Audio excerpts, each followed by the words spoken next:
కాంగ్రెస్ గెలిస్తే ఇండ్లు బంగారం గుంజుకుంటది. ఈయన కూడా పెట్టినాడు మనకి ఇండ్లు, ఈయన బంగారం తెచ్చి పెట్టిండట మన కాడ. ఇవి ఎత్తుకొని పోతారట వాళ్ళు. బండి భూమి ఏమున్నా వదిలేట్టు లేదు ప్రధాని మోడీ. మండిపడ్డ కాంగ్రెస్ ఈసీకి ఫిర్యాదు. కాంగ్రెస్ గెలిస్తే ఇండ్లు బంగారం గుంజుకుంటుందని చెప్పి నరేంద్ర మోడీ గారు చెప్తున్నారు. ఈయన ఈ మొదటి దశ ఎన్నికల రిపోర్ట్ వచ్చిన తర్వాత ఆయనకు కూడా ఏం మాట్లాడాలో అర్థమైతలేదు. కేసీఆర్ లెక్క గతంలో కేసీఆర్ కూడా ఇట్టే 100 ఈసారి 100 దాటుతాం, 100 వస్తాయి రాసుకో అని చెప్పిండు. అది రాసుకున్నారు జనం అంతా, గుండెల మీద రాసుకున్నారు 100 నా బిడ్డ అది. ఇగో ఇది కూడా గట్లే అవుతట్టుంది. ఇండ్లు బంగారం గుంజుకుంటుందట కాంగ్రెస్ పార్టీ. ఈ దేశంలో పేదవాళ్లకు కాంగ్రెస్ పార్టీ కట్టినటువంటి ఇల్లు నేను చెప్పను. ఇక మా ఊరి మాజీ సర్పంచ్ ఒకసారి రారా, మా ఊరి మాజీ సర్పంచ్ ఈ టీఆర్ఎస్ పార్టీ నాయకుడు గృహప్రవేశం కాడిస్తానికి వచ్చారు. అంటే పార్టీలకని కాదు కానీ మాదాపురంలో నరేంద్ర మోడీ కట్టిన ఇల్లు ఉందా, రాహుల్ గాంధీ ఇందిరాగాంధీ కట్టిన ఇల్లు ఉన్నాయా? ఇక చాలు పొక్కుసు.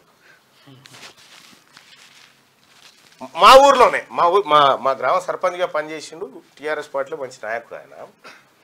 మా ఊర్లో కట్టినటువంటి ఇల్లు 50 తెలుస్తుండొచ్చు. ఇందిరమ్మ కట్టిన ఇల్లు, ఇందిరమ్మ మనవడు ఎత్తుకొని పోతాడు. ఇది ఎక్కడి ముచ్చట? ఇప్పుడు నీకు ఇల్లు లేకపోతే అందరికి ఉండొద్దా సార్? మళ్ళీ ఏమనంటే వసుదైక కుటుంబం అంటాడు సారు. వసుదైక కుటుంబం అంటే భార్య, పిల్లలు, అమ్మ, తాత ఇదంతా కలిస్తే వసుదైక సార్. నీకు ఎవ్వరి అందరిని ఇడిచిపెడితే తోలే పట్టుకొని వెళ్తుంది.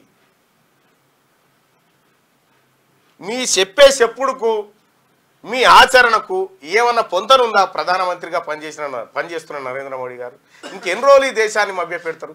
ఇంకెన్ని రోజులు? రవీష్ కుమార్ ఏమన్నాడు తెలుసా? ప్రముఖ జర్నలిస్టు ఏమన్నాడు? నరేంద్ర మోడీ గారు కనుక నాకు ఫస్ట్ ఇంటర్వ్యూ ఇస్తే నేను అడిగే ఫస్ట్ క్వశ్చన్ ఏంటంటే ఈ అబద్ధాలు ఎప్పుడు బంద్ చేస్తావు సార్ అని అడుగుతానట. ఆయన అన్నాడు, వీడియో కూడా ఉంది. కాంగ్రెస్ పార్టీ మేనిఫెస్టో గురించి నరేంద్ర మోడీ చెప్పినటువంటి అంశాలపైన ఒక చిన్న కౌంటర్ వీడియో చూద్దాం.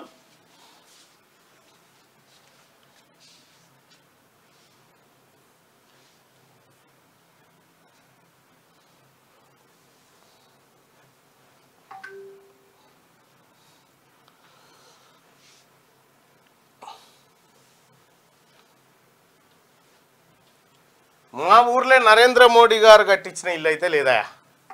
ఇందిరమ్మ కట్టించిన ఇల్లు ఉన్నాయి, కాంగ్రెస్ పార్టీ కట్టించిన ఇల్లు ఉన్నాయి. అది మొత్తానికి ఇది ఇండియా ప్రజల మేనిఫెస్టో. దీనికి అసలు ఇప్పుడు చైనా మన పుల్వామాలో గుంజుకున్నటువంటి భూమిని వాపస్ తీసుకురావడానికి ముస్లింలు అడ్డం ఉన్నారా? గిగ్ వర్కర్లకు మీరు న్యాయం చేయడానికి ముస్లింలు అడ్డం ఉన్నారా? ఒక మాట చెప్పండి ప్రధానమంత్రి గారు, మీరే ఏమన్నారు? సబ్కా సాత్ సబ్కా వికాస్. సబ్కా అంటే అందరిది, అందరితో కలిసి అందరి వికాసం అని చెప్పినావు. మరి అందరిలో ఈ ముస్లింలు లేరా? నువ్వు చెప్పినప్పుడు మీరేదైతే గతంలో ఈ నినాదం ఇచ్చిరో అప్పుడు వితౌట్ ముస్లిమ్స్ అని చెప్పనంటే అది చెప్పలేదు. అప్పుడు ఓట్లు పడేదాకా ఓ ముచ్చట, ఓట్లు పడ్డానికి ఇంకో ముచ్చట. ఏం లేదు సార్, నువ్వు రాజ్యాంగం అనే బుక్కుని చింపి అవతల పడదామని చూస్తున్నావు. కానీ ఈసారి నీ పప్పులు ఉడికే పరిస్థితిలో లేదు. దేశవ్యాప్తంగా ప్రజలు మేలుకొన్నారు. ఈ పైన 400 పార్ అంతా ఈ మీడియా మానియానే కింద లేదు.